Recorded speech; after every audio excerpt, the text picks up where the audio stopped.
गुरु नानक साहब महाराज जी के मुबारक जीवन के बारे दर्शा रहे हैं। गुरु नानक साहब महाराज जी का विवाह हुंदा है। उस तो बाद सारा परिवार मिल के सुल्तानपुर तो राय भोए की तलवंडी दे विच जांदे है। मात त्रिपता जी दे नाल मिलाप हुंदा है। जदों सारे सके संबंधी अपने घरां नूं चले जांदे है, फिर मेहता कल्याण दास जी आखदे ने कि नानक आपां नूं राय बुलार नूं मिलण वास्ते जाना चाहिए। गुरु नानक साहब महाराज मेहता कल्याण दास जी राय बुलार नूं मिलण वास्ते जांदे है। वो बरात दे बारे गल्लां पुछदे है, फिर बहुत ज़्यादा प्रसन्न हुंदे है, खुश हुंदे है। कवि संतोख सिंह कहंदे फिर जदों घर आ जांदे है, अपने सारे सके संबंधियां नूं मिलदे है। पंडित हरदयाल मिलण आउंदे है। जिहड़े वैद ने कदे नब्ज़ फड़ के वेखण दा यतन कीता सी, वो वैद मिलण वास्ते आउंदा है। वो पांधा वो मौलवी मिलण वास्ते आउंदा है। गुरु नानक साहब महाराज अपने बचपन के जिहड़े मित्र सन उन्हां नूं मिलदे है। इदां करके कुछ समा वो तलवंडी दे विच गुजारदे है। इस तो अगलेरे इतिहास दे विच कवि संतोख सिंह जी की समझाउणगे। इस लड़ीवार इतिहास दे नाल जुड़न वास्ते आप संगत रसना तो उचारण करियो। सारे आखियो जी सतनाम वाहे गुरु साहिब जी।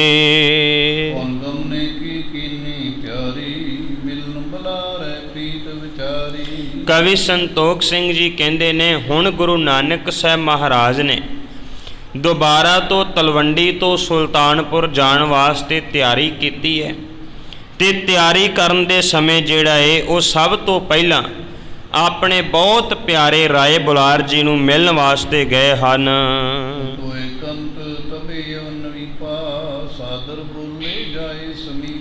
कहंदे उस वक्त राय बुलार जी कल्ले बैठे हुए सन। गुरु नानक साहब महाराज जी गए ते राय बुलार जी ने बड़े प्यार दे नाल उन्हां नूं अपने कोल जिहड़ा वो बिठाउणा कीता है।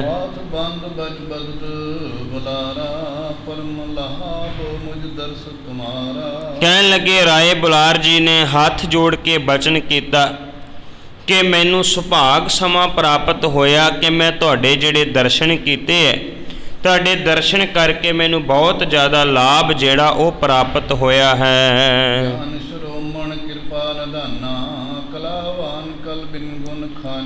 गुरु नानक साहब महाराज जी दे गुण बयान करदिआं राय बुलार जी कहंदे ने तुसी ज्ञानवान हो, तुसी दया दे भंडार हो, तुसी सारियां शक्तियां दे जिहड़े ना ओ मालक हो।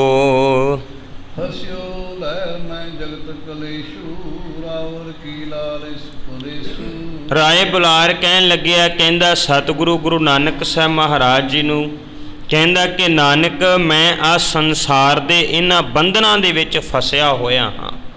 मैनू कोई ऐसा जिहड़ा उपदेश देना करो जिहड़े उपदेश दे नाल मैं संसार दे इन्हां बंधनां तो मुक्त हो जावां।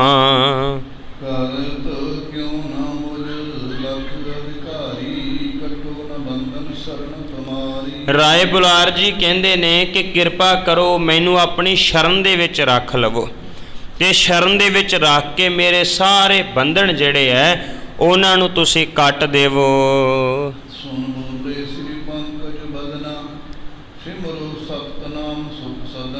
गुरु नानक साहब महाराज जी अगों उपदेश दिंदे ने कहंदे राय जी जे बंधनां नूं कटना चाहुंदे हो तो फिर इक्को ही तरीका है। किहड़ा तरीका है? तुसीं सतनाम नूं जपना करो। गुरु नानक साहब महाराज जी जिथे जिथे भी गए सन उन्होंने यही उपदेश दिता सी। भाई गुरदास साहब भी कहंदे सतनाम पढ़ मंत्र सुनाया कल धारण गुरु नानक आया। उन्होंने सतनाम का उपदेश दिता। इत्थे कवि संतोख सिंह कहंदे सतगुरु ने कहा राय जी सतनाम नूं जपना करो।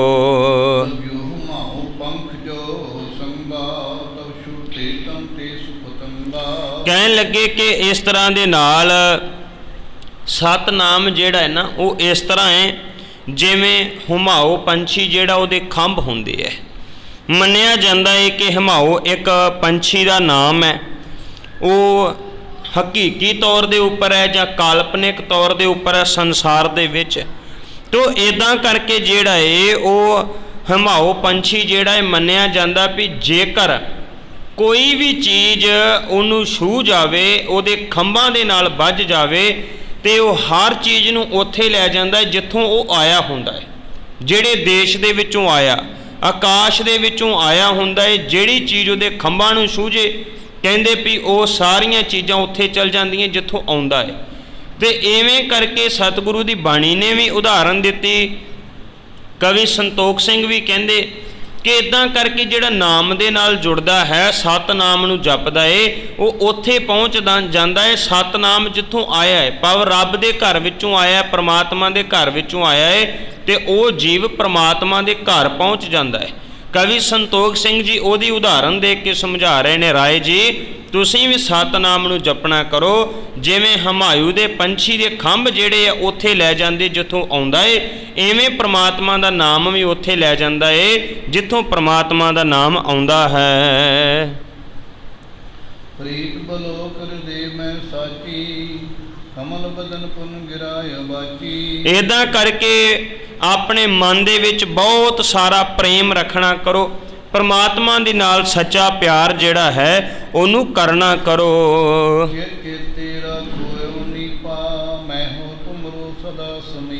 ਗੁਰੂ ਨਾਨਕ ਸਾਹਿਬ ਮਹਾਰਾਜ ਕਹਿਣ ਲੱਗੇ, ਕਹਿੰਦੇ ਰਾਏ ਜੀ ਸਦਾ ਹੀ ਆਪਣੇ ਮਨ ਦੇ ਵਿੱਚ ਨਿਸ਼ਚਾ ਰੱਖਣਾ ਕਰੋ ਪਰਮਾਤਮਾ ਦੇ ਪ੍ਰਤੀ, ਮੈਂ ਸਦਾ ਤੁਹਾਡੇ ਅੰਗ ਸੰਗ ਰਹਿਣਾ ਕਰਾਂਗਾ। ਮਾਲਕ ਦਾ ਨਾਮ ਵੀ ਤੁਹਾਡੇ ਅੰਗ ਸੰਗ ਹੈ। ਇਸ ਕਰਕੇ ਜੇ ਤੁਸੀਂ ਬੰਧਨ ਕੱਟਣਾ ਚਾਹੁੰਦੇ ਹੋ ਤੇ ਕੇਵਲ ਨਾਮ ਦੇ ਰਾਹੀਂ ਜਿਹੜੇ ਬੰਧਨ ਹੈ ਉਹ ਕੱਟੇ ਜਾ ਸਕਦੇ ਹਨ।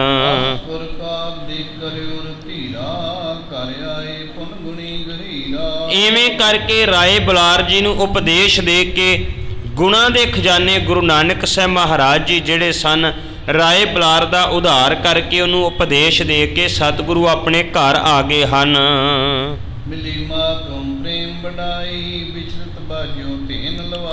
ਕਹਿਣ ਲੱਗੇ ਜਦੋਂ ਘਰ ਆਏ ਤੇ ਫਿਰ ਮਾਤਾ ਤ੍ਰਿਪਤਾ ਜੀ ਮਿਲੇ ਹਨ, ਬੜੇ ਪਿਆਰ ਦੇ ਨਾਲ ਮਿਲਦੇ ਹੈ, ਕਿਉਂਕਿ ਲੰਮੇ ਸਮੇਂ ਬਾਅਦ ਗੁਰੂ ਨਾਨਕ ਸਾਹਿਬ ਮਹਾਰਾਜ ਘਰ ਆਏ ਸੀ ਤੇ ਅੱਜ ਫਿਰ ਸਤਿਗੁਰੂ ਜਾਣ ਦੀ ਜਦੋਂ ਤਿਆਰੀ ਕਰ ਰਹੇ ਸਨ, ਮਾਂ ਨੇ ਜਿਹੜਾ ਹੈ ਉਹ ਆਪਣੇ ਪੁੱਤਰ ਨੂੰ ਬਹੁਤ ਪ੍ਰੇਮ ਕਰਨਾ ਕੀਤਾ ਹੈ।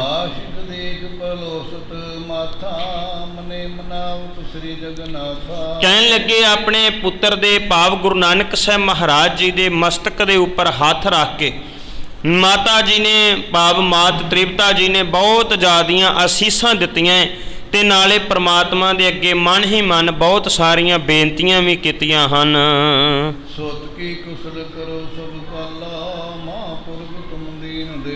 ਪਰਮਾਤਮਾ ਦੇ ਅੱਗੇ ਮਾਤ ਤ੍ਰਿਪਤਾ ਜੀ ਬੇਨਤੀ ਕਰਦੇ ਨੇ ਕਿ ਮੇਰੇ ਪੁੱਤਰ ਨੂੰ ਹਰ ਵਕਤ ਜਿਹੜਾ ਸੁਖੀ ਰੱਖਣਾ ਕਰੋ, ਆਪਣਾ ਮਿਹਰ ਭਰਿਆ ਹੱਥ ਜਿਹੜਾ ਮੇਰੇ ਪੁੱਤਰ ਦੇ ਸਿਰ ਦੇ ਉੱਪਰ ਜਿਹੜਾ ਉਹ ਰੱਖਣਾ ਕਰੋ।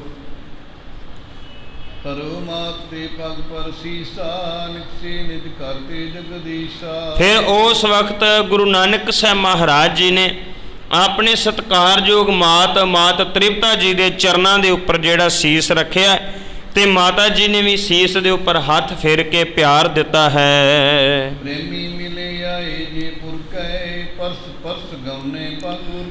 ਸਤਿਗੁਰੂ ਗੁਰੂ ਨਾਨਕ ਸਾਹਿਬ ਮਹਾਰਾਜ ਘਰ ਤੋਂ ਚੱਲਣ ਲੱਗੇ ਹਨ। ਬਹੁਤ ਸਾਰੇ ਪਿੰਡ ਦੇ ਪ੍ਰੇਮੀ ਜਿਹੜੇ ਹਨ ਉਹ ਗੁਰੂ ਨਾਨਕ ਸਾਹਿਬ ਮਹਾਰਾਜ ਨੂੰ ਆਣ ਕੇ ਮਿਲਦੇ ਹੈ। ਕਈ ਸਤਿਗੁਰੂ ਦੇ ਚਰਨਾਂ ਦੇ ਉੱਪਰ ਨਮਸਕਾਰਾਂ ਕਰਦੇ ਹਨ।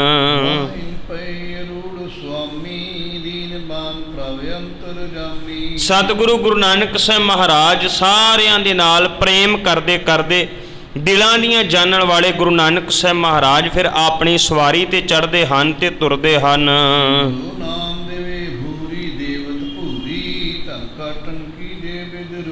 ਐਨ ਜਦੋਂ ਗੁਰੂ ਨਾਨਕ ਸਾਹਿਬ ਮਹਾਰਾਜ ਤਲਵੰਡੀ ਤੋਂ ਸੁਲਤਾਨਪੁਰ ਨੂੰ ਤੁਰਨ ਲੱਗੇ ਸਨ ਤੇ ਮਹਿਤਾ ਕਾਲੂ ਜੀ ਕੋਲ ਆਉਂਦੇ ਆ ਤੇ ਫਿਰ ਦੁਬਾਰਾ ਤੋਂ ਸਿੱਖਿਆ ਦੇਣੀ ਸ਼ੁਰੂ ਕਰਦੇ ਹੈ। ਕੈਸੀ ਸਿੱਖਿਆ ਦਿੰਦੇ ਹੈ ਕਿ ਪੁੱਤਰ ਹੁਣ ਵੇਖੀ ਧਨ ਜਿਹੜਾ ਹੈ ਨਾ ਉਹ ਚੰਗੇ ਤਰੀਕੇ ਦੇ ਨਾਲ ਤੂੰ ਉੱਥੇ ਕਮਾਉਣਾ ਕਰੇ। ਤਾਤਿ ਭਾਸਨ ਬੰਦਾ ਜਾਮੇ ਨਾਨਾ ਬਿਲਕੇ ਧੰਦਾ। ਕੀ ਆਖਦੇ ਆ ਕਾਲੂ ਜੀ? ਕਹਿੰਦੇ ਨੇ ਪੁੱਤਰ ਵੇਖ ਹੁਣ ਤੂੰ ਗ੍ਰਸਤੀ ਹੋ ਗਿਆ ਹੈ, ਹੁਣ ਤੇਰਾ ਵਿਆਹ ਹੋ ਗਿਆ ਹੈ, ਤੇ ਹੁਣ ਗ੍ਰਸਤੀ ਦੇ ਵਿੱਚ ਜਿਹੜੇ ਗ੍ਰਸਤੀਆਂ ਵਾਲੇ ਜਿਹੜੇ ਫਰਜ਼ ਹੈ ਨਾ ਉਹ ਸਾਰੇ ਤੂੰ ਨਿਭਾਉਣੇ ਹਨ। ਤੇ ਬਿਤ ਇਕੱਤਰ ਕਰੀਏ ਪਰਵਾਰਨ ਕੋ ਖਰਚ ਵਿਚਰੀਏ। ਕਹਿਣ ਲੱਗੇ ਹੁਣ ਤੈਨੂੰ ਜ਼ਿਆਦੇ ਧਨ ਦੀ ਲੋੜ ਪਵੇਗੀ, ਕਿਉਂਕਿ ਹੁਣ ਤੇਰਾ ਖਰਚਾ ਵੱਧ ਜਾਵੇਗਾ, ਹੁਣ ਤੇਰਾ ਵਿਆਹ ਹੋ ਗਿਆ ਹੈ, ਇਸ ਕਰਕੇ ਹੁਣ ਤੂੰ ਬਹੁਤ ਸਾਰਾ ਧਨ ਜਿਹੜਾ ਇਕੱਠਾ ਕਰੀਂ। ਐਵੇਂ ਨਾ ਇੱਧਰ ਉੱਧਰ ਧਨ ਜਿਹੜਾ ਉਹ ਉਜਾੜੀ ਜਾਈਂ ਬਿਨਾਂ ਕਾਰਨ, ਹੁਣ ਤੂੰ ਇਕੱਠਾ ਕਰਨਾ ਕਰੇ। ਪੂਰਬ ਕੀ ਉਦਾਰਤਾ ਤਿਆਗੋ ਗ੍ਰਸਤੀ ਮਨ ਜਨ ਜੋ ਮਗ ਲਗ। ਕਹਿਣ ਲੱਗੇ ਹੁਣ ਪਹਿਲਾਂ ਵਾਲੀ ਖੁੱਲ੍ਹ ਦੇਣੀ ਜਿਹੜੀ ਹੈ ਨਾ ਉਹਨੂੰ ਤੂੰ ਛੱਡ ਦੇਣਾ ਕਰ। ਪਹਿਲਾਂ ਵਾਲਾ ਜੋ ਕੁਝ ਬੀਤ ਗਿਆ ਸੋ ਬੀਤ ਗਿਆ, ਹੁਣ ਜਿਹੜੀ ਹੈ ਉਹ ਤੂੰ ਗ੍ਰਸਤੀਆਂ ਵਾਲਾ ਜਿਹੜਾ ਜੀਵਨ ਹੈ ਨਾ ਉਹਨੂੰ ਬਤੀਤ ਕਰ, ਉਸ ਰਸਤੇ ਤੇ ਚੱਲਣਾ ਕਰ। ਪੁਰਖ ਸਭ ਮੈਂ ਪ੍ਰਧਾਨਾ ਮਨੀ ਮੂੜ ਕੋ ਕਹਿਤ ਸੁਜਾਨਾ। ਬੜੀਆਂ ਉਦਾਹਰਨਾਂ ਦੇ ਦੇ ਕੇ ਕਾਲੂ ਜੀ ਨੇ ਸਮਝਾਇਆ। ਕਹਿਣ ਲੱਗੇ ਕਿ ਧਨੀ ਪੁਰਖ, ਪੈਸੇ ਵਾਲਾ ਪੁਰਖ ਜਿਹੜਾ ਹੈ ਨਾ ਉਹ ਬੜਾ ਚੰਗਾ ਹੁੰਦਾ ਏ, ਉਹ ਪ੍ਰਧਾਨ ਹੁੰਦਾ ਏ। ਧਨਵਾਨ ਲੋਕ ਜਿਹੜੇ ਹੁੰਦੇ ਆ ਉਹਨਾਂ ਨੂੰ ਲੋਕ ਸਿਆਣੇ ਕਹਿੰਦੇ ਆ, ਚਾਤੁਰ ਕਹਿੰਦੇ ਹਨ। ਮਿਲੇ ਧਾਕੇ ਸਕਲ ਭਲਾਈ ਧਨ ਬਿਨ ਕਾਜ ਹੋਇ ਨਾ ਕਾਈ। ਕਹਿਣ ਲੱਗੇ ਜਿਹਦੇ ਕੋਲ ਧਨ ਹੁੰਦਾ ਏ ਨਾ ਉਹਦੇ ਨਾਲ ਹੀ ਲੋਕ ਤੁਰਦੇ ਐ, ਦੂਸਰੇ ਦੇ ਨਾਲ ਨਹੀਂ ਤੁਰਦੇ। ਜਿਹਦੇ ਕੋਲ ਧਨ ਨਹੀਂ ਹੁੰਦਾ ਉਹ ਬੰਦਾ ਕਿਸੇ ਕੰਮ ਨਹੀਂ ਆਉਂਦਾ। ਕਾਲੂ ਜੀ ਸਮਝਾਉਂਦੇ ਹਨ ਗੁਰੂ ਨਾਨਕ ਸਾਹਿਬ ਮਹਾਰਾਜ ਜੀ ਨੂੰ। ਪ੍ਰਾਣ ਆਧਾਰਾ ਤਿਉ ਧਨ ਤੇ ਸਭ ਜਗ ਵਿਵਹਾਰਾ। ਕਹਿਣ ਲੱਗੇ ਜਿਵੇਂ ਆ ਸਰੀਰ ਜਿਹੜਾ ਹੈ ਨਾ ਇਹਦਾ ਆਧਾਰ ਹੈ, ਇਵੇਂ ਕਰਕੇ ਧਨ ਜਿਹੜਾ ਹੈ ਨਾ ਮਾਇਆ ਜਿਹੜੀ ਉਹ ਜੀਵਨ ਦਾ ਆਧਾਰ ਹੈ, ਤੇ ਇਹ ਜਿਹੜੀ ਜੀਵਨ ਦੇ ਨਾਲ ਸਦਾ ਰਹਿਣ ਵਾਲੀ ਹੈ, ਇਹ ਹਰ ਵਕਤ ਦੇ ਉੱਪਰ ਲੋੜ ਪੈਣ ਦੇ ਉੱਪਰ ਕੰਮ ਆਉਣ ਵਾਲੀ ਹੈ। ਜੋ ਜਲਹੀਨ ਸਤਾਲ ਸੁਹਾਵਾ ਤਿਉ ਤਨ ਬਿਨ ਤਾਰ ਸੋਭ ਨ ਪਾਵਾ। ਕਮਾਲ ਦੀਆਂ ਉਦਾਹਰਨਾਂ ਦਿੱਤੀਆਂ ਗਈਆਂ। ਕਹਿਣ ਲੱਗੇ ਜਿਵੇਂ ਤਲਾਬ ਜਿਹੜਾ ਪਾਣੀ ਤੋਂ ਬਿਨਾਂ ਸ਼ੋਭਾ ਨਹੀਂ ਨਾ ਦਿੰਦਾ, ਸੋਹਣਾ ਨਹੀਂ ਲੱਗਦਾ, ਇਦਾਂ ਕਰਕੇ ਮਨੁੱਖ ਜਿਹੜਾ ਉਹ ਮਾਇਆ ਤੋਂ ਬਿਨਾਂ ਵੀ ਸੋਹਣਾ ਨਹੀਂ ਲੱਗਦਾ। ਇਵੇਂ ਉਦਾਹਰਨਾਂ ਦੇ ਕੇ ਕਾਲੂ ਜੀ ਦੱਸ ਰਹੇ ਸਨ। ਸੱਜਲ ਮੇਘ ਬਿਨ ਜੋ ਕ੍ਰਿਖ ਨਾਹੀ ਧਨ ਬਹੀਨ ਤੋਂ ਬਨ ਜੁ ਸੁਆਹੀ। ਕਵੀ ਸੰਤੋਖ ਸਿੰਘ ਕਹਿੰਦੇ ਨੇ ਜਿਵੇਂ ਬੱਦਲ ਜਿਹੜੇ ਹੈ ਉਹ ਮੀਂਹ ਤੋਂ ਬਿਨਾਂ ਚੰਗੇ ਨਹੀਂ ਲੱਗਦੇ, ਤੇ ਜਿਵੇਂ ਕਰਕੇ ਖੇਤੀ ਜਿਹੜੀ ਹੈ ਪਾਣੀ ਤੋਂ ਬਿਨਾਂ ਚੰਗੀ ਨਹੀਂ ਲੱਗਦੀ, ਸੁੱਕ ਜਾਂਦੀ ਹੈ, ਇਦਾਂ ਹੀ ਬੰਦਾ ਜਿਹੜਾ ਉਹ ਧਨ ਤੋਂ ਬਿਨਾਂ ਚੰਗਾ ਜਿਹੜਾ ਉਹ ਨਹੀਂ ਲੱਗਦਾ। ਜਾਬਦ ਨਾਨਾ ਜੁਗਤੋ ਚਰੀਏ ਸਮਝਾਵਨ ਕਾਲੂ ਹਿਤ ਕਰ ਕੈ। ਕਹਿੰਦੇ ਇਦਾਂ ਕਰਕੇ ਬਹੁਤ ਸਾਰੀਆਂ ਜੁਗਤੀਆਂ ਦੱਸ ਕੇ ਪਿਤਾ ਮਹਿਤਾ ਕਲਿਆਣ ਦਾਸ ਜੀ ਨੇ ਗੁਰੂ ਨਾਨਕ ਸਾਹਿਬ ਮਹਾਰਾਜ ਜੀ ਨੂੰ ਸਮਝਾਉਣ ਦਾ ਯਤਨ ਕੀਤਾ ਹੈ। ਰਾਵਲ ਭਾਗਤ ਬਚਨ ਜਥਾ ਜੀ ਭਲੀ ਪਾਤ ਬਿਦ ਕਰੋ ਤਥਾ ਜੀ। ਗੁਰੂ ਨਾਨਕ ਸਾਹਿਬ ਮਹਾਰਾਜ ਜੀ ਨੇ ਅੱਗੋਂ ਹੱਥ ਜੋੜੇ ਹੈ, ਨਮਸਕਾਰ ਕੀਤੀ ਹੈ, ਤੇ ਕਿਹਾ ਕਿ ਪਿਤਾ ਜੀ ਜਿੱਦਾਂ ਤੁਸੀਂ ਕਹੋਗੇ ਮੈਂ ਉਵੇਂ ਕਰਾਂਗਾ, ਮੈਂ ਤੁਹਾਡਾ ਹਰ ਬਚਨ ਜਿਹੜਾ ਹੈ ਉਹਨੂੰ ਮੰਨਣਾ ਕਰਾਂਗਾ। ਅਸ ਕੈ ਕੀਨੀ ਪੁਨ ਪਦ ਬੰਦਨਾ ਗਮਨੇ ਮਾਰਗ ਦੋਖ ਨਿਕੰਦਨ। ਕਵੀ ਸੰਤੋਖ ਸਿੰਘ ਕਹਿੰਦੇ ਇਦਾਂ ਕਰਕੇ ਫਿਰ ਗੁਰੂ ਨਾਨਕ ਸਾਹਿਬ ਮਹਾਰਾਜ ਪਿਤਾ ਮਹਿਤਾ ਕਾਲੂ ਜੀ ਨੂੰ ਬੰਦਨਾ ਕਰਦੇ ਹੈ, ਭਾਵ ਨਮਸਕਾਰ ਕਰਦੇ ਹੈ, ਤੇ ਅੱਗੇ ਤੁਰ ਪੈਂਦੇ ਹਨ। ਸੁਲਖਣੀ ਸਾਸੂ ਚਰਨਾ ਮਿਲੇ ਸਲੋ ਮਿਲੇ ਸਨੇ ਸੰਗ ਨਰ ਕਰ ਕਰਨਾ। ਗੁਰੂ ਨਾਨਕ ਸਾਹਿਬ ਮਹਾਰਾਜ ਜੀ ਦੇ ਸਤਿਕਾਰਯੋਗ ਮਹਿਲ ਮਾਤ ਸੁਲੱਖਣੀ ਜੀ ਜਿਹੜੇ ਸਨ ਉਹ ਵੀ ਜਿਹੜੇ ਹਨ ਉਹ ਆਪਣੀ ਸੱਸ ਜਾਨੀ ਕਿ ਮਾਤਾ ਤ੍ਰਿਪਤਾ ਜੀ ਨੂੰ ਬੜੇ ਪਿਆਰ ਦੇ ਨਾਲ ਮਿਲਦੇ ਹਨ। ਅਸ਼ਿਖਾ ਚਿਤ ਹਿਤਕਾਰੀ ਸਦਾ ਸੁਹਾਗ ਸਹਿਤ ਸੁਖ ਭਾਰੀ। ਅੱਗੋਂ ਮਾਤ ਤ੍ਰਿਪਤਾ ਜੀ ਨੇ ਵੀ ਮਾਤਾ ਸੁਲੱਖਣੀ ਜੀ ਨੂੰ ਬਹੁਤ ਸਾਰੀਆਂ ਅਸੀਸਾਂ ਦਿੱਤੀਆਂ, ਤੇ ਸੁਭਾਵਕ ਹੈ ਕਿ ਆਪਾਂ ਬਚਨ ਕਹਿੰਨੇ ਤੂੰ ਸਦਾ ਸੁਹਾਗਣ ਰਵੇਂ, ਇਦਾਂ ਕਰਕੇ ਪਿਆਰ ਦੇ ਨਾਲ ਅਸੀਸਾਂ ਦਿੱਤੀਆਂ ਹਨ। ਭਗਵਾਨ ਸੁਤ ਕੀ ਹੈ ਮਾਤਾ ਪਤ ਕੀ ਪ੍ਰੀਤ ਰਹੇ ਸਭ ਭਰਾਤਾ। ਕਹਿਣ ਲੱਗੇ ਬਹੁਤ ਸਾਰੀਆਂ ਅਸੀਸਾਂ ਦੇਣ ਤੋਂ ਬਾਅਦ ਹਰ ਪ੍ਰਕਾਰ ਦੇ ਨਾਲ ਬਚਨ ਕਰਨ ਤੋਂ ਬਾਅਦ ਬੜੇ ਪਿਆਰ ਦੇ ਨਾਲ ਜਿਹੜਾ ਹੈ ਨਾ ਉਹ ਮਾਤਾ ਸੁਲੱਖਣੀ ਜੀ ਨੂੰ ਤੋਰਨਾ ਕੀਤਾ ਹੈ। ਛੱਡ ਡੇਰੇ ਗਮਨੀ ਮਗਤਾਹੀ ਦਸ ਬਿਸ਼ਰਨ ਹਿਤ ਚਿਤ ਨਾਹੀ। ਕਹਿੰਦੇ ਕਿ ਸਾਰੇ ਪਰਿਵਾਰ ਨੂੰ ਮਿਲਣ ਤੋਂ ਬਾਅਦ ਮਾਤ ਸੁਲੱਖਣੀ ਜੀ ਜਿਹੜੇ ਸਨ ਉਹ ਵੀ ਡੋਲੀ ਦੇ ਵਿੱਚ ਬੈਠ ਜਾਂਦੇ ਹਨ ਤੇ ਅੱਗੇ ਨੂੰ ਤੁਰ ਪੈਂਦੇ ਹਨ। ਕਰਮ ਪਹੁੰਚੇ ਪੁਰ ਸੁਲਤਾਨਾ ਦੀਨ ਦੰਦਾ ਦਿਆਨ ਦੰਨਾ। ਗੁਰੂ ਨਾਨਕ ਸਾਹਿਬ ਮਹਾਰਾਜ ਹੁਣ ਤਲਵੰਡੀ ਤੋਂ ਚੱਲਦੇ ਐ, ਦੁਬਾਰਾ ਤੋਂ ਸੁਲਤਾਨਪੁਰ ਲੋਧੀ ਦੀ ਧਰਤੀ ਦੇ ਉੱਪਰ ਸਤਿਗੁਰੂ ਜਿਹੜੇ ਐ ਉਹ ਪਹੁੰਚ ਜਾਂਦੇ ਹਨ। ਨਿਜ ਰਾਮ ਨਾਨਕੀ ਦੋ ਬਦਨ ਬਲੋਕਤ ਹਰ ਕੀ ਜੋ। ਕਵੀ ਸੰਤੋਖ ਸਿੰਘ ਕਹਿੰਦੇ ਨੇ, ਭਾਈਆ ਜੈ ਰਾਮ ਜੀ ਵੇਖਦੇ ਨੇ ਗੁਰੂ ਨਾਨਕ ਸਾਹਿਬ ਮਹਾਰਾਜ ਜੀ ਦੇ ਸਤਿਕਾਰਯੋਗ ਵੱਡੇ ਭੈਣ ਜੀ ਬੇਬੇ ਨਾਨਕੀ ਜੀ ਵੇਖਦੇ ਆ, ਉਹ ਬੜੇ ਪ੍ਰਸੰਨ ਹੁੰਦੇ ਹਨ, ਬੜੇ ਖੁਸ਼ ਹੁੰਦੇ ਹਨ। ਸਾਧ ਦੌਰ ਕਰੀ ਪਰ ਬੰਦਨਾ ਕਰ ਪਕੜੇ ਜੁਗ ਦੋਖ ਨਿਕੰਦਨ। ਕਹਿਣ ਲੱਗੇ ਕਿ ਗੁਰੂ ਨਾਨਕ ਸਾਹਿਬ ਮਹਾਰਾਜ ਜੀ ਨੇ ਵੱਡੀ ਭੈਣ ਜਾਣ ਕੇ ਉਹਨਾਂ ਦੇ ਚਰਨਾਂ ਦੇ ਉੱਪਰ ਬੰਧਨ ਕੀਤੀ ਹੈ ਤੇ ਦੋਵੇਂ ਹੱਥ ਜੋੜੇ ਹਨ। ਕੁਸਲ ਪ੍ਰਸੰਨ ਕਰ ਮੰਚ ਪਰ ਬੈਸੇ ਦਿਓ ਸੁਸਾਸੁ ਨਾ ਹੋ ਸੁਦੇਸੇ। ਕਹਿਣ ਲੱਗੇ ਕਿ ਦੋ ਸਾਰੇ ਜਾਣੇ ਜਿਹੜੇ ਹਨ ਸੁੰਦਰ ਪਲੰਗ ਦੇ ਉੱਪਰ ਜਾ ਕੇ ਬੈਠ ਜਾਂਦੇ ਹਨ। ਨਾਨਕੀ ਜੀ ਨੇ ਆਪਣੇ ਪੇਕਿਆਂ ਦੀ ਭਾਵ ਸਤਿਕਾਰਯੋਗ ਪਿਤਾ ਮਹਿਤਾ ਕਲਿਆਣ ਦਾਸ ਮਾਤਾ ਤ੍ਰਿਪਤਾ ਜੀ ਦੀ ਸੁੱਖ ਸ਼ਾਂਤ ਜਿਹੜੀ ਹੈ ਉਹ ਪੁੱਛਣਾ ਕੀਤੀ ਹੈ। ਔਰ ਸੁਲੱਖਣੀ ਪ੍ਰਿਸੁਨੀ ਪੁਰਿਸੀ ਸਦਨਾ ਵਿਖਸਿਓ ਕਮਲ ਨਾਨਕੀ ਬਦਨਾ। ਕਹਿਣ ਲੱਗੇ ਫਿਰ ਮਾਤਾ ਸੁਲੱਖਣੀ ਜੀ ਨੂੰ ਬੜੇ ਪਿਆਰ ਦੇ ਨਾਲ ਜਿਹੜਾ ਹੈ ਉਹ ਅੰਦਰ ਖੜ ਕੇ ਜਿਹੜਾ ਬਿਠਾਇਆ ਜਾਂਦਾ ਹੈ ਤੇ ਬੜੇ ਪ੍ਰਸੰਨ ਹੋ ਕੇ ਉਹਦੇ ਨਾਲ ਜਿਹੜਾ ਹੈ ਸਤਿਕਾਰ ਦੇ ਨਾਲ ਬਿਠਾ ਕੇ ਤੇ ਗੱਲਾਂ ਕੀਤੀਆਂ ਜਾਂਦੀਆਂ ਹਨ। ਕਰਤ ਲੀਨ ਘਰ ਲਾਈ ਜਨਮਾ ਰੰਗ ਜੋ ਨਮਰਦ ਬਾਈ। ਮਾਤਾ ਸੁਲੱਖਣੀ ਜੀ ਨੇ ਵੀ ਬੇਬੇ ਨਾਨਕੀ ਜੀ ਨੂੰ ਬੰਦਣਾ ਨਮਸਕਾਰ ਕਰਨ ਦਾ ਯਤਨ ਕੀਤਾ, ਪਰ ਬੇਬੇ ਨਾਨਕੀ ਜੀ ਨੇ ਮਾਤਾ ਸੁਲੱਖਣੀ ਨੂੰ ਆਪਣੇ ਸੀਨੇ ਦੇ ਨਾਲ ਲਾ ਕੇ ਪਿਆਰ ਕੀਤਾ ਹੈ। ਹੀਰਾ ਸੁੰਦਰ ਸਦਨ ਦਸਾਵਾ ਤਾ ਪਰ ਕਲਪਾ ਵਿਚਰ ਬਜਾਵਾ। ਉਸ ਵਕਤ ਦੀਆਂ ਜਿਹੜੀਆਂ ਚੀਜ਼ਾਂ ਸੀ, ਮੂੜਾ ਜਿਹੜਾ ਸਾਡੇ ਘਰਾਂ ਦੇ ਵਿੱਚ ਆਮ ਪੰਜਾਬ ਦੇ ਵਿੱਚ ਹੋਇਆ ਕਰਦਾ ਸੀ, ਕਹਿੰਦੇ ਸੋਹਣਾ ਇੱਕ ਮੂੜਾ ਜਿਹੜਾ ਮਾਤਾ ਸੁਲੱਖਣੀ ਜੀ ਦੇ ਬੈਠਣ ਵਾਸਤੇ ਢਾ ਕੇ ਦਿੱਤਾ ਹੈ ਤੇ ਉਹਦੇ ਉੱਪਰ ਮਾਤਾ ਸੁਲੱਖਣੀ ਜੀ ਨੂੰ ਬਿਠਾਇਆ ਗਿਆ ਹੈ। ਸ਼੍ਰੀ ਅੰਗਦ ਕੈ ਬਾਲਾ ਹੋ ਸੁਨ ਸੁਦਿਆ ਪੰਤਤ ਕਾਲਾ। ਦੂਸਰੇ ਪਾਸੇ ਜਿਹੜਾ ਗੁਰੂ ਨਾਨਕ ਸਾਹਿਬ ਮਹਾਰਾਜ ਜੀ ਦਾ ਸਾਥੀ ਜਿਹਨੂੰ ਮੋਦੀ ਖਾਨੇ ਦੇ ਵਿੱਚ ਛੱਡ ਕੇ ਗਏ ਸੀ, ਜਿਹਦੀ ਜ਼ਿੰਮੇਵਾਰੀ ਲਾ ਕੇ ਗਏ ਸੀ ਕਿ ਜਿੰਨਾ ਸਮਾਂ ਗੁਰੂ ਨਾਨਕ ਸਾਹਿਬ ਮਹਾਰਾਜ ਜੀ ਨੇ ਤਲਵੰਡੀ ਰਹਿਣਾ ਹੈ ਉਹਨਾਂ ਸਮਾਂ ਇਹ ਸਾਥੀ ਜਿਹੜਾ ਹੈ ਇਹ ਮੋਦੀ ਖਾਨੇ ਦਾ ਕੰਮਕਾਜ ਦੇਖੇਗਾ। ਜਦੋਂ ਉਹਨੇ ਸੁਣਿਆ ਕਿ ਗੁਰੂ ਨਾਨਕ ਸਾਹਿਬ ਮਹਾਰਾਜ ਵਾਪਸ ਆ ਗਏ ਆ ਤੇ ਉਹ ਬੜੀ ਛੇਤੀ ਦੇ ਨਾਲ ਦੌੜਦਾ ਹੈ। ਗਮਨ ਜੈ ਬੈਸੇ ਗਤ ਦਾਈ ਦਰਸ਼ਨ ਸੇ ਲਾਲ ਸੇ ਅਧਿਖਾਈ। ਉਹ ਗੁਰੂ ਨਾਨਕ ਸਾਹਿਬ ਮਹਾਰਾਜ ਜੀ ਦੇ ਦਰਸ਼ਨ ਕਰਨ ਵਾਸਤੇ ਆਇਆ, ਸਤਿਗੁਰੂ ਸਾਹਿਬ ਜੀ ਦੇ ਚਰਨਾਂ ਦੇ ਉੱਪਰ ਉਹਨੇ ਨਮਸਕਾਰ ਕੀਤੀ ਹੈ। ਬਲੋਕੇ ਬੇਦੀ ਨੰਦਨ ਅਰਬਰ ਬਿੰਦ ਕਿਨੀ ਬੰਦਨ। ਗੁਰੂ ਨਾਨਕ ਸਾਹਿਬ ਮਹਾਰਾਜ ਜੀ ਦੇ ਚਰਨਾਂ ਦੇ ਉੱਪਰ ਜਦੋਂ ਨਮਸਕਾਰ ਕੀਤੇ, ਸਤਿਗੁਰੂ ਸਾਹਿਬ ਜੀ ਨੇ ਵੀ ਅੱਗੋਂ ਅਸੀਸਾਂ ਜਿਹੜੀਆਂ ਉਹ ਬਖਸ਼ਿਸ਼ ਕੀਤੀਆਂ ਹਨ। ਸਤਿਗੁਰੂ ਨੇ ਪਿਆਰ ਦੇ ਨਾਲ ਅੱਗੋਂ ਕਿਹਾ ਵੀ ਤੈਨੂੰ ਕਰਤਾਰ ਚਿੱਤ ਆਵੇ, ਤੇਰੇ ਹਿਰਦੇ ਵਿੱਚ ਪਰਮਾਤਮਾ ਵਸੇ। ਇਹ ਬਚਨ ਕਹਿ ਕੇ ਤੇ ਤਲਵੰਡੀ ਦੇ ਵਿੱਚ ਸੁੱਖ ਸ਼ਾਂਤ ਜਿਹੜੀ ਉਹ ਪੁੱਛੀ ਜਾਂਦੀ ਹੈ ਤੇ ਫਿਰ ਗੁਰੂ ਨਾਨਕ ਸਾਹਿਬ ਮਹਾਰਾਜ ਜੀ ਜਿਹੜੇ ਬੈਠ ਕੇ ਗੱਲ ਕਰਦੇ ਹਨ।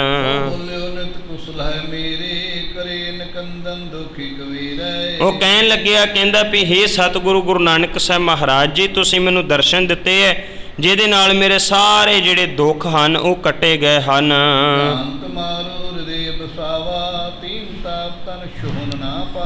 ਉਹ ਸਾਥੀ ਕਹਿਣ ਲੱਗਿਆ, ਕਹਿੰਦਾ ਸਤਿਗੁਰੂ ਤੁਹਾਡੇ ਦਰਸ਼ਨ ਕਰਕੇ ਮੇਰੇ ਤਿੰਨ ਤਰ੍ਹਾਂ ਦੇ ਪਾਪ ਜਿਹੜੇ ਉਹ ਮੰਨੇ ਗਏ, ਆਦ ਵਿਆਦ ਤੇ ਉਪਾਦ। ਕਹਿੰਦੇ ਉਹ ਤਿੰਨੋਂ ਪਾਪ ਜਿਹੜੇ ਮੇਰੇ ਹਨ ਉਹ ਨਾਸ਼ ਹੋ ਗਏ। ਗੁਰਬਾਣੀ ਵਿੱਚ ਪਾਵਨ ਬਚਨ ਹੈ, ਸਤਿਗੁਰੂ ਕਹਿੰਦੇ ਤੀਨੇ ਤਾਪ ਨਿਵਾਰਨ ਹਾਰਾ, ਭਾਵ ਤਿੰਨ ਪਾਪ ਜਿਹੜੇ ਮੰਨੇ ਜਾਂਦੇ ਹੈ। ਸਾਥੀ ਨੇ ਕਿਹਾ ਸਤਿਗੁਰੂ ਤੁਹਾਡੇ ਦਰਸ਼ਨ ਕਰਕੇ ਸਾਰੇ ਮੇਰੇ ਪਾਪ ਜਿਹੜੇ ਹਨ ਉਹ ਕੱਟੇ ਗਏ ਹਨ।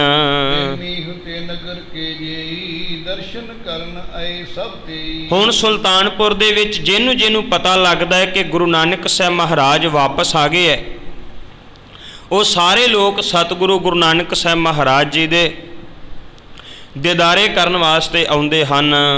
ਬੰਦੇ ਪਏ ਅਰਬਿੰਦ ਮੁਕੰਦਾ ਸਨਮਾਨੀ ਸਭ ਕੇ ਸੁਕੰਦਾ। ਜੋ ਵੀ ਗੁਰੂ ਨਾਨਕ ਸਾਹਿਬ ਮਹਾਰਾਜ ਨੂੰ ਮਿਲਣ ਆਉਂਦਾ ਹੈ, ਸਤਿਗੁਰੂ ਨੂੰ ਆਣ ਕੇ ਨਮਸਕਾਰ ਕਰਦਾ ਹੈ ਤੇ ਗੁਰੂ ਨਾਨਕ ਸਾਹਿਬ ਮਹਾਰਾਜ ਸਾਰਿਆਂ ਦੇ ਨਾਲ ਬਹੁਤ ਸਾਰਾ ਆਦਰ ਪਿਆਰ ਕਰਦੇ ਹਨ।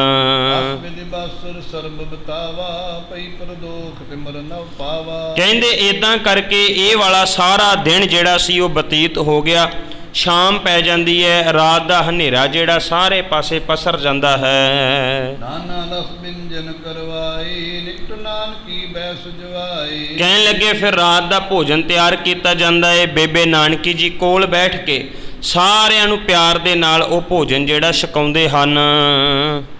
ਚੈਨ ਵਿਖੇ ਸੈਨ ਪੁਨ ਕੀਨੀ, ਬਹੁ ਕਿੰਕਰ ਜਿਤ ਗਤ ਦੀਨੀ। ਕਹਿੰਦੇ ਰਾਤ ਦਾ ਸਮਾਂ ਹੋ ਗਿਆ। ਮੁਕਤੀ ਦਾਤੀ ਸਾਹਿਬ ਸਤਿਗੁਰੂ ਗੁਰੂ ਨਾਨਕ ਸਾਹਿਬ ਮਹਾਰਾਜ ਜੀ ਜਿਹੜੇ ਸਨ ਉਹ ਆਰਾਮ ਕਰਨ ਲੱਗ ਜਾਂਦੇ ਹਨ।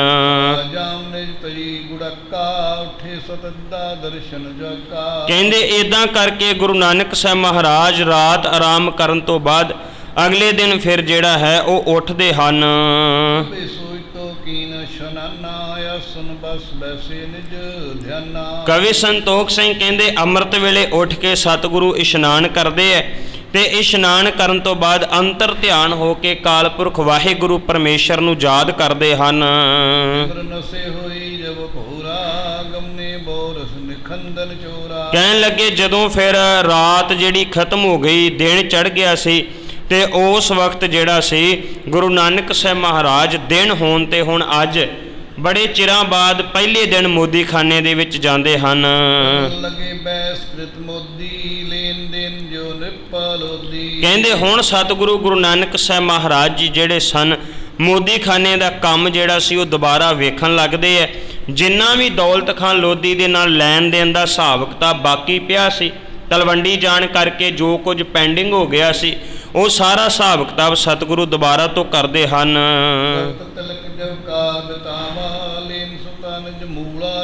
ਕਹਿਣ ਲੱਗੇ ਜਦੋਂ ਕੁਝ ਦਿਨ ਜਿਹੜੇ ਸਨ ਉਹ ਬਤੀਤ ਹੋ ਗਏ ਹਨ ਤੇ ਹੁਣ ਅਚਾਨਕ ਮੂਲ ਚੰਦ ਜੀ ਜਿਹੜੇ ਗੁਰੂ ਨਾਨਕ ਸਾਹਿਬ ਮਹਾਰਾਜ ਜੀ ਦੇ ਸਹੁਰਾ ਜੀ ਸਨ, ਮੂਲ ਚੰਦ ਜੀ ਜਿਹੜੇ ਆ ਉਹ ਸੁਲਤਾਨਪੁਰ ਦੀ ਧਰਤੀ ਤੇ ਆਉਂਦੇ ਹਨ। ਕਾਦੇ ਵਾਸਤੇ ਆਉਂਦੇ ਐ? ਆਪਣੀ ਪੁੱਤਰੀ ਸੁਲੱਖਣੀ ਨੂੰ ਲੈਣ ਵਾਸਤੇ ਆਉਂਦੇ ਹਨ। ਦੇਵ ਦਸੁਰੈ ਕਰ ਨਗਰ, ਲੇਤਨੀਆਂ ਨਿਜ ਸੰਗ। ਕਹਿਣ ਲੱਗੇ 2 ਦਿਨ ਮੂਲ ਚੰਦ ਜੀ 2 ਦਿਨ ਆਣ ਕੇ ਸੁਲਤਾਨਪੁਰ ਦੀ ਧਰਤੀ ਤੇ ਰਹਿੰਦੇ ਐ ਤੇ 2 ਦਿਨਾਂ ਬਾਅਦ ਫਿਰ ਆਪਣੀ ਪੁੱਤਰੀ ਸੁਲੱਖਣੀ ਨੂੰ ਨਾਲ ਲੈ ਕੇ ਤੁਰਦੇ ਹਨ।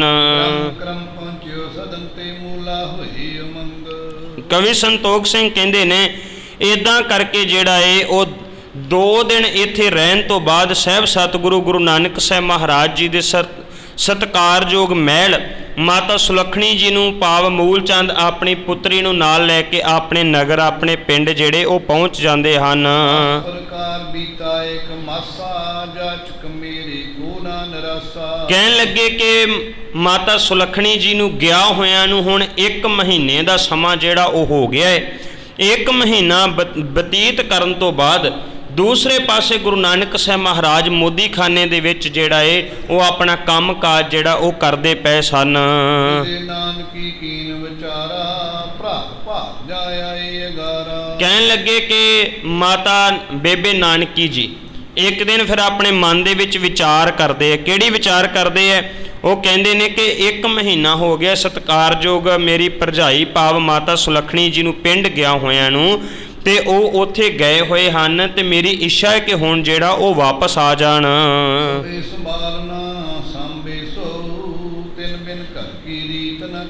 ਬੇਬੇ ਨਾਨਕੀ ਜੀ ਕਹਿੰਦੇ ਕਿ ਹੁਣ ਮਾਤਾ ਸੁਲੱਖਣੀ ਜੀ ਘਰ ਆਉਣ, ਆਣ ਕੇ ਆਪਣਾ ਘਰ-ਬਾਰ ਜਿਹੜਾ ਉਹਨੂੰ ਸਾਂਭਣਾ ਕਰਨ, ਆਪਣੇ ਘਰ ਦਾ ਜਿਹੜਾ ਆਪਣੇ ਤਰੀਕੇ ਦੇ ਨਾਲ ਕੰਮਕਾਜ ਜਿਹੜਾ ਉਹਨੂੰ ਚਲਾਉਣਾ ਕਰਨ।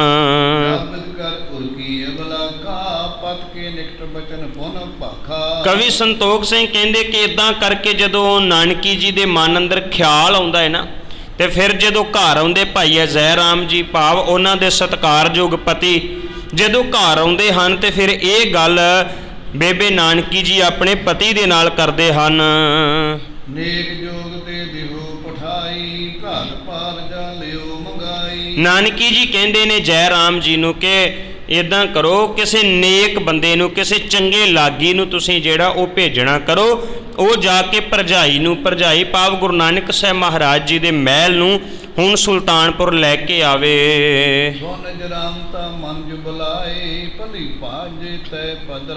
ਕਹਿਣ ਲੱਗੇ ਕਿ ਜਦੋਂ ਇਹ ਗੱਲ ਜੈ ਰਾਮ ਜੀ ਨੇ ਸੁਣੀ, ਉਹਨੇ ਉਸੇ ਵਕਤ ਇੱਕ ਚੰਗਾ ਪੁਰਸ਼, ਚੰਗਾ ਮਨੁੱਖ ਜਿਹੜਾ ਸੀ ਲਾਗੀ, ਜਿਹੜਾ ਉਸ ਵਕਤ ਦੀਆਂ ਜਿਹੜੀਆਂ ਰੀਤੀਆਂ ਰਿਵਾਜ ਸੀ, ਕਵੀ ਸੰਤੋਖ ਸਿੰਘ ਜੀ ਨੇ ਵੈਸੇ ਇਤਿਹਾਸ ਦੇ ਨਾਲ ਨਾਲ ਉਸ ਵਕਤ ਦੇ ਜਿੰਨੇ ਰਿਵਾਜ ਸੀ ਨਾ ਉਹ ਸਾਰੇ ਦੇ ਸਾਰੇ ਆਪਣੇ ਕਾਵਿ ਰੂਪ ਦੇ ਵਿੱਚ ਦਰਸਾ ਦੇਣੇ ਕੀਤੇ ਹੈ। ਕਹਿੰਦੇ ਉਹ ਫਿਰ ਰੀਤੀ ਰਿਵਾਜ ਰਸਮ ਦੇ ਅਨੁਸਾਰ ਜਿਹੜਾ ਏ ਉਹ ਭੇਜਣਾ ਕੀਤਾ ਹੈ। ਚੰਦ ਕੋ ਸਦਨ ਸੁਹਾਵਾ ਪਹੁੰਚੇ ਜਾਏ ਸੰਦੇਸ਼ ਬੁਲਾਵਾ। ਕਹਿੰਦੇ ਦੂਸਰੇ ਪਾਸੇ ਮੂਲ ਚੰਦ ਜੀ ਜਿਨ੍ਹਾਂ ਦਾ ਬੜਾ ਸੋਹਣਾ ਘਰ ਬਣਿਆ ਹੋਇਆ ਸੀ, ਸੋਹਣਾ ਹੋਵੇਗਾ ਕਿਉਂਕਿ ਉਹ ਵੀ ਪਟਵਾਰੀ ਦੀ ਇੱਕ ਨੌਕਰੀ ਕਰਦੇ ਸੀ। ਕਹਿੰਦੇ ਉਹਨਾਂ ਦੇ ਘਰ ਉਹ ਲਾਗੀ ਜਿਹੜਾ ਪਹੁੰਚ ਜਾਂਦਾ ਏ ਤੇ ਜਾ ਕੇ ਇਹ ਸੰਦੇਸ਼ ਸੁਣਾ ਦੇਣਾ ਕਰਦਾ ਏ, ਇਹ ਗੱਲ ਦੱਸਣਾ ਕਰਦਾ ਹੈ ਕਿ ਮੈਂ ਜਿਹੜਾ ਹਾਂ ਉਹ ਸੁਲੱਖਣੀ ਜੀ ਨੂੰ ਲੈਣ ਵਾਸਤੇ ਆਇਆ ਹਾਂ।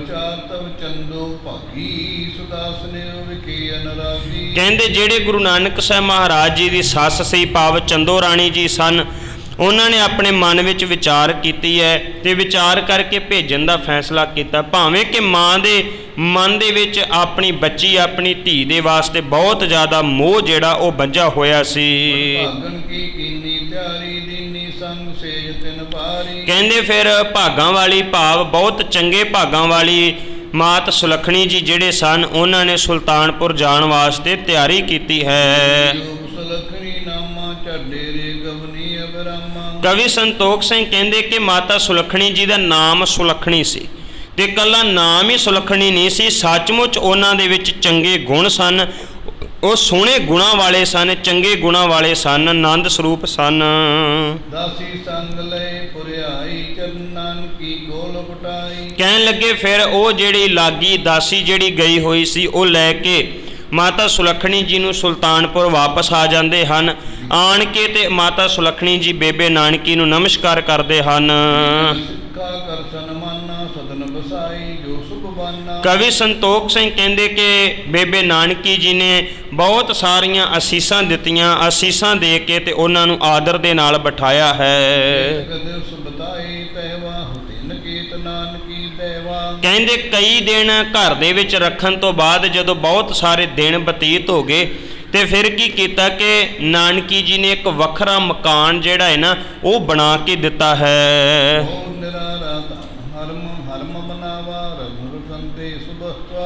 ਕਹਿੰਦੇ ਕਿ ਉਹ ਸੁੰਦਰ ਘਰ ਬਣਾਇਆ ਗਿਆ ਜਿਹਦੇ ਵਿੱਚ ਗਰਮੀ ਸਰਦੀ ਸਾਰੇ ਰੁੱਤਾਂ ਦੇ ਵਿੱਚ ਜਿਹੜਾ ਹੈ ਬੜਾ ਸੋਹਣਾ ਮਾਹੌਲ ਜਿਹੜਾ ਉਹ ਬਣਿਆ ਕਰਦਾ ਸੀ। ਇੱਦਾਂ ਕਰਕੇ ਬਹੁਤ ਸਾਰੇ ਜਿਹੜੇ ਘਰ ਦੇ ਵਿੱਚ ਰਹਿੰਦਿਆਂ ਕਈ ਦਿਨ ਬਤੀਤ ਹੋ ਜਾਂਦੇ ਹੈ। ਫਿਰ ਗੁਰੂ ਨਾਨਕ ਸਾਹਿਬ ਮਹਾਰਾਜ ਜੀ ਉੱਥੇ ਸੁਲਤਾਨਪੁਰ ਦੇ ਵਿੱਚ ਰਹਿੰਦਿਆਂ ਕਿਹੜੇ ਕੌਤਕ ਜਿਹੜੇ ਉਹ ਦਰਸਾਉਣਾ ਕਰਦੇ ਹੈ।